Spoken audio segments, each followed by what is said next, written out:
Olá, o Agricultura Alto Vale já está no ar e destaca: família resgata a tradição de infância e já tem quase 2.000 casquinhas prontas para a Páscoa. Santa Catarina exporta 328 mil toneladas de carnes no primeiro bimestre de 2025. Vamos ensinar você a fazer uma torta de queijinho que fica uma delícia. Programas de apoio direto ao produtor terão aumento de 28% esse ano. Cravil realiza evento agrícola para falar sobre cultivo de soja em agronômica. E ainda, vamos contar a história de um casamento duradouro, o da dona Estela e o do seu Benedito, que vivem hoje em Aurora. Eles completaram 75 anos de união.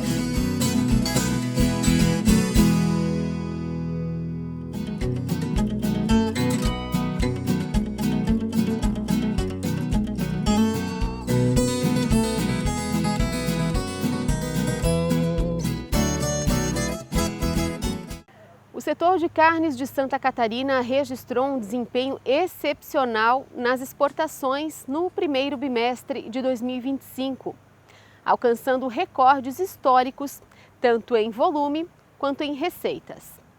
Nos 2 primeiros meses do ano, o estado exportou 328 mil toneladas de carnes, gerando receitas de 698 milhões de dólares.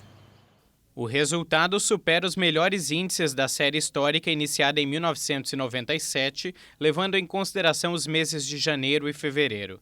As altas de carnes foram de 8,3% no volume e 16,8% na receita, na comparação com o mesmo período de 2024.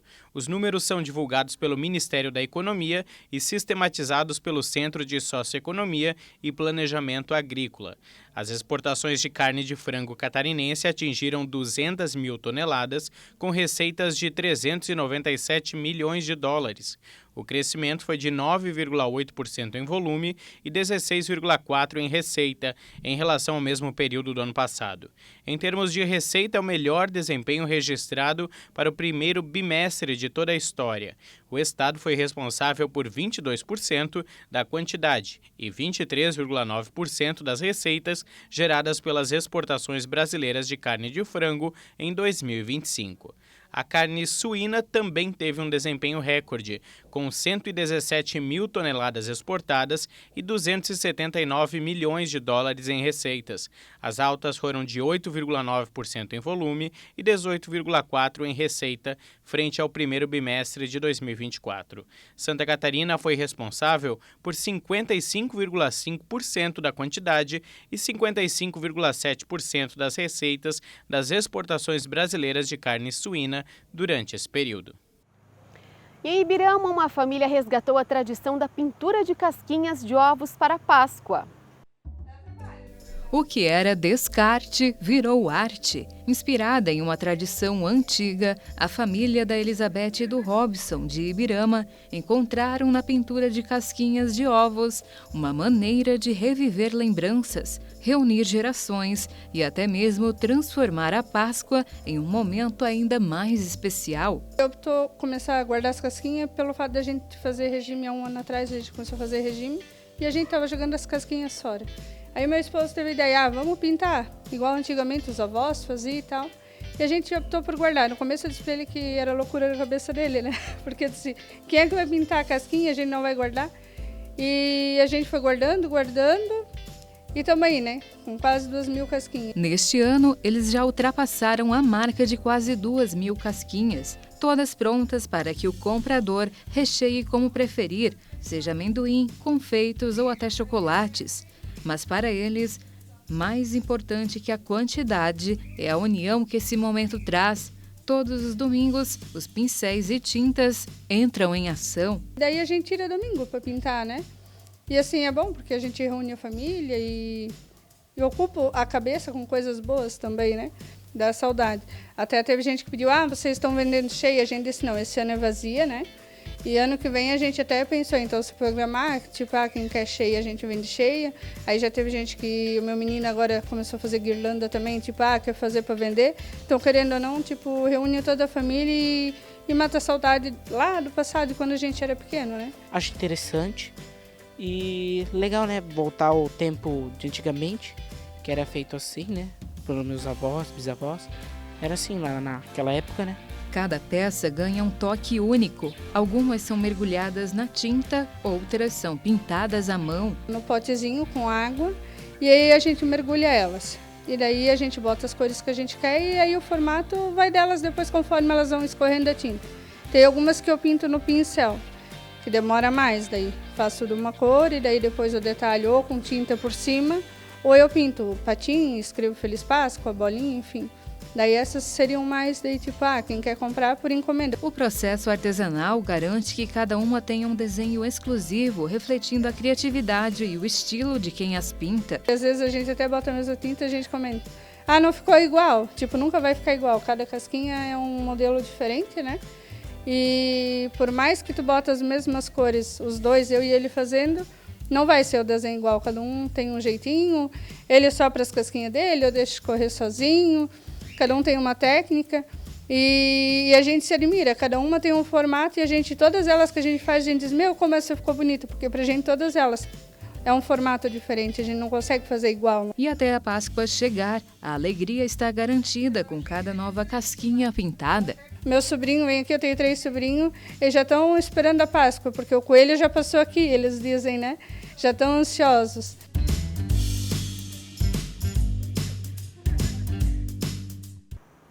Os programas do governo do estado de Santa Catarina de apoio direto ao produtor terão aumento de 28% neste ano. Com um total de 258 milhões e 500 mil reais, os investimentos vão apoiar aproximadamente 35 mil agricultores familiares e pescadores artesanais para a melhoria dos processos produtivos. Esses programas são operacionalizados pela Secretaria de Estado da Agricultura e Pecuária, em parceria com a EPAGRE e SIDASC. Os recursos viabilizam a execução de programas voltados aos investimentos nos sistemas produtivos. Em 2024, mais de 22 mil famílias foram beneficiadas por essas ações, com um investimento total superior a 202 milhões de reais. Além disso, os técnicos da EPAGRE elaboraram mais de 15 mil projetos de crédito que alavancaram em torno de 760 milhões de reais junto à rede bancária e de cooperativas de crédito para investimentos nas propriedades rurais. Agora nós vamos levar você até Ituporanga. Uma agricultora que está fazendo sucesso nas redes sociais vai ensinar você a fazer uma torta de queijinho, que fica uma delícia. Quem ensina pra gente é a Dani. Oi gente, eu sou a Dani, da cozinha aqui da roça, e hoje a gente vai preparar uma receita, então vamos lá. Para a receita a gente vai precisar de 2 colheres de manteiga ou margarina, 1 ovo inteiro, 2 xícaras de farinha de trigo mais ou menos, meia xícara de açúcar, 2 colheres de sopa de amido de milho, 1 colher de sopa de fermento royal. Então agora a gente vai começar a preparar a massinha para a torta de queijinho. A gente vai começar colocando 2 colheres de sopa de margarina ou manteiga. Vamos colocar 1 ovo inteiro, meia xícara de açúcar. Agora a gente vai misturar para fazer um creminho. Aqui pode fazer com a batedeira ou com o fouet, igual eu estou fazendo aqui. Agora eu vou colocar 2 colheres bem generosas de amido de milho. E mistura. Agora a gente vai colocar o trigo aos pouquinhos, que essa massa fica uma massa bem amanteigada. Então pode ser que a gente use mais ou menos farinha de trigo. E também uma tampinha de fermento para bolo, uma tampinha bem pequena, tá?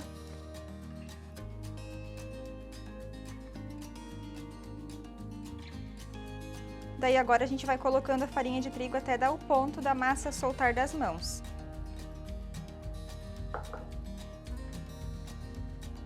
Agora eu coloquei em cima da bancada, que é mais fácil pra gente estar misturando a massinha. E agora é bem rápido, é só dar uma sovadinha por uns 2 minutos e já vai estar pronto. Então agora a massa está pronta, vocês estão vendo que ela fica bem macia, mas que não gruda mais nas mãos. Agora é a hora da gente colocar para a forma. Essa forma aqui, ela é uma forma de fundo falso, ela sai, né? Mas se você não tiver em casa, pode fazer numa forma normal que também vai dar certo. Então agora é só espalhar a massa com as mãos aqui mesmo. Não precisa fazer muito grosso para não ficar muito maçuda.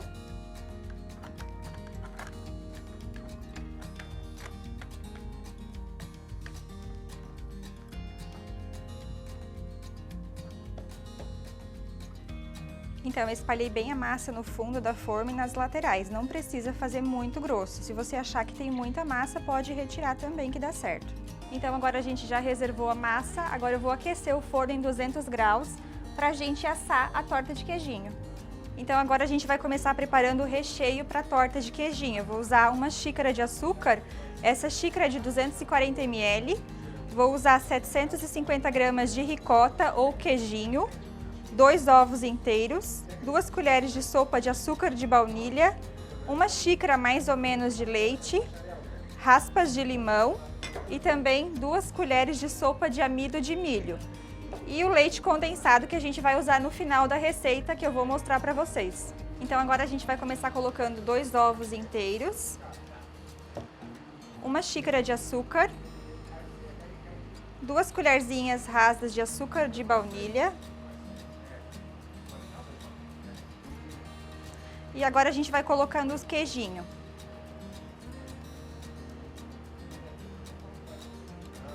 Agora a gente vai colocar 1 xícara de leite, mais ou menos. E a gente vai bater um pouquinho essa mistura.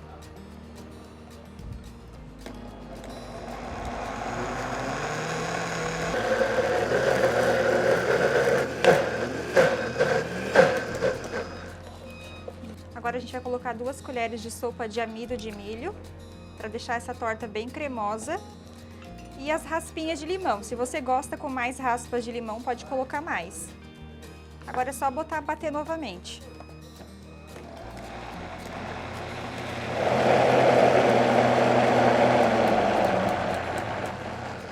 Então, ó, esse é o ponto da torta de queijinho, fica um recheio bem cremoso. E para finalizar, é só colocar o recheio aqui na forma e levar para assar. Olha que bonito que vai ficar, gente. Então, nossa massa, nosso recheio está pronto, a gente vai levar para assar e daqui a pouco a gente volta com o resultado final para mostrar para vocês.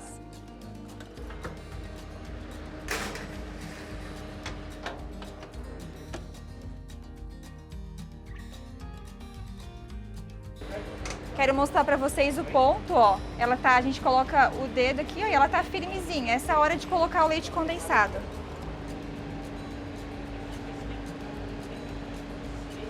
Pode ser que nem precise colocar uma caixa inteira, tá? Vai do gosto de cada um. Agora é só deixar esse leite condensado dar uma dourada.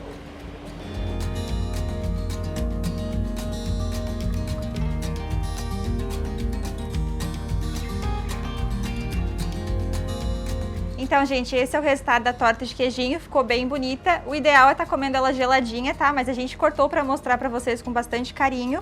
E eu convido vocês para estarem vindo conhecer o meu perfil, para aprender mais receitas como essa. E logo, logo essa receita vai estar no canal para vocês aprenderem também.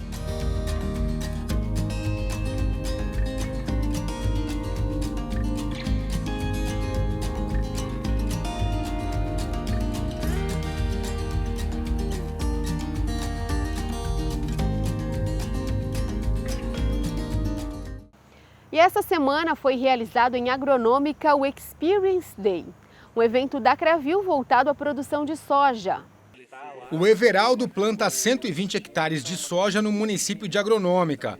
Ele conta que a produção vem aumentando com o passar dos anos devido às novas tecnologias aplicadas no campo. A produção por hectare está se mostrando cada vez mais melhor, junto das tecnologias que a gente está recebendo em campo, junto dos técnicos, e cada vez se mostrando mais produtiva. E a gente vem de tecnologias que eram passadas e aderindo a novas e mostrando assim mais produtivas e mais rentáveis. O Everaldo também participou do Experience Day da Cravil. O evento esse ano foi focado na cultura de soja e realizado na comunidade de Alto Grope, em Agronômica. O objetivo de toda a extensão, que é o 4º ano de soja, mas a gente faz de outras culturas, é testar as variedades, testar, trazer novos conceitos de variedade, biotecnologia e manejo das principais doenças que atacam a soja na região. O intuito principal é criar dados, ter dados dessas variáveis, depois transformar isso em conhecimento para o nosso corpo técnico e agora mostrar para o produtor todo o resultado para que ele possa levar para dentro da propriedade dele. A diferença, às vezes, do dia de campo é que aqui quem conduz é a gente, né? A Cravil conduz desde o plantio até as pulverizações e a colheita após agora para fazer análise de dados estatísticos, é tudo utilizado aqui.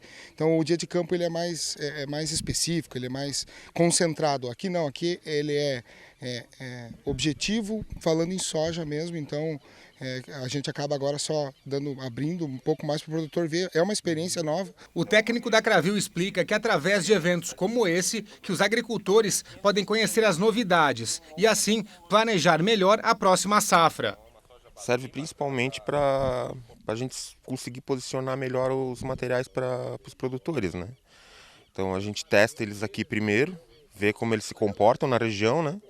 E daí, a partir dali, que a gente tem o direcionamento para indicar para o produtor na próxima safra, né? A região aqui ela pegou uma seca bem considerável ali entre dezembro e janeiro, mas mesmo assim tem materiais que se sobressaíram, né? Então, essa experiência que a gente tem aqui já serve para a gente indicar melhor e ter mais segurança na hora de posicionar a safra que vem. Muito importante porque cada ano que a gente associa mais produtividade, a gente ganha também um pouco de outros problemas também, como doenças e outras pragas.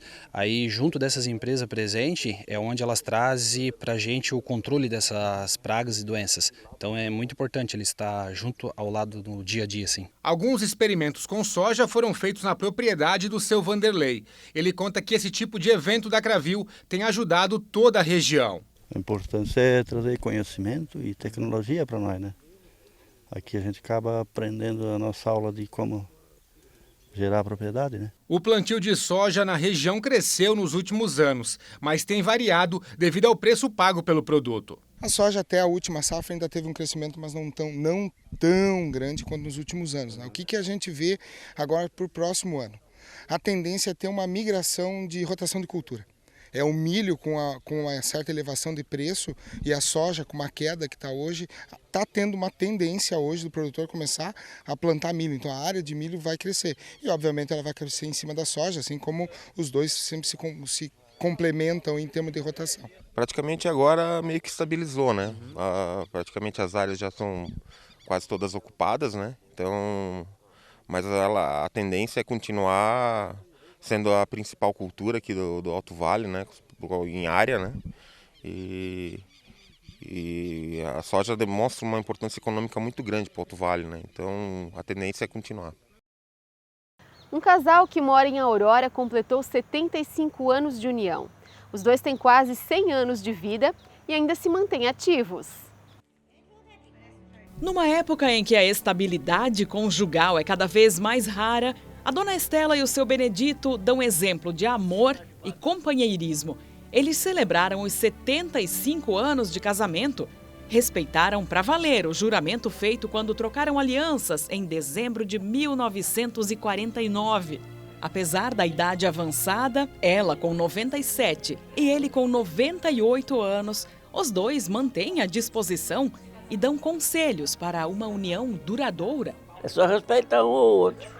Eu e ela combina bem. Nós não briga? Quando um não quer, dois não brigam. E quando a gente se une, é para viver bem em paz, né? Isso depende da pessoa, né? Às vezes o jeito é bruto, não fica bem. Ser bruto não compensa.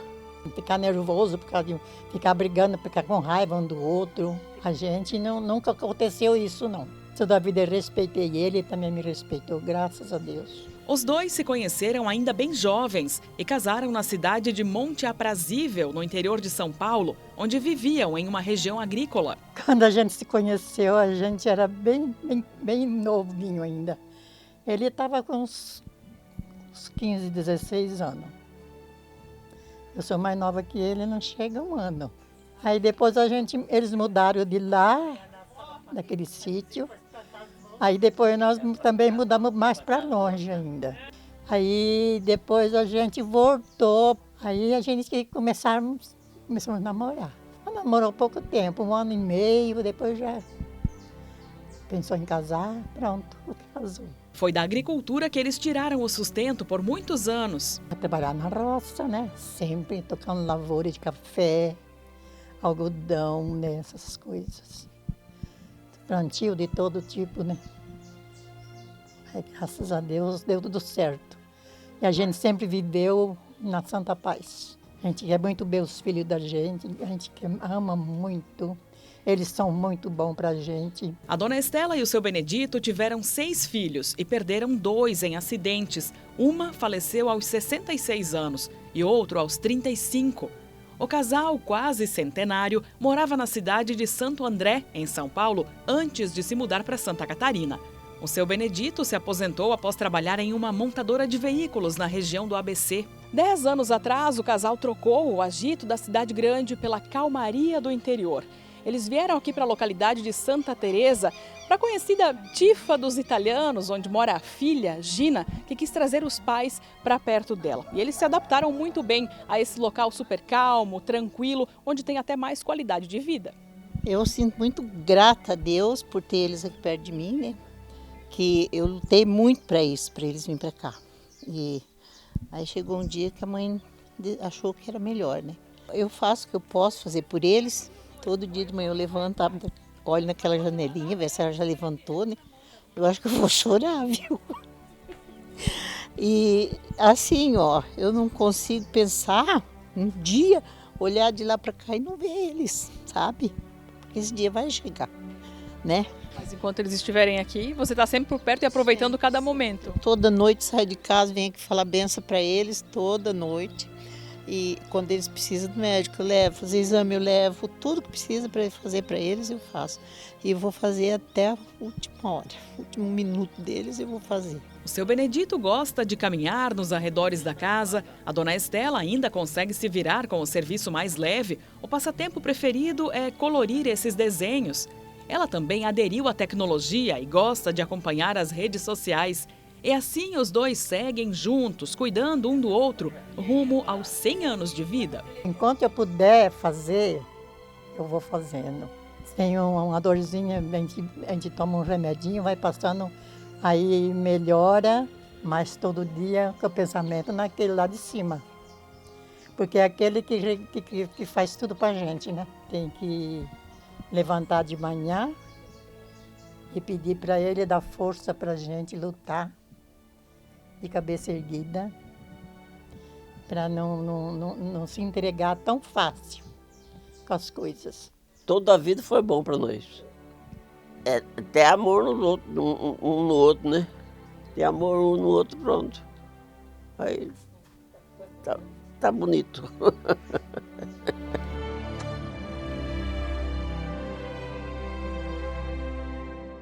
O Agricultura Alto Vale fica por aqui e a gente lembra que todas as reportagens estão disponíveis na nossa página no Facebook. É só curtir lá.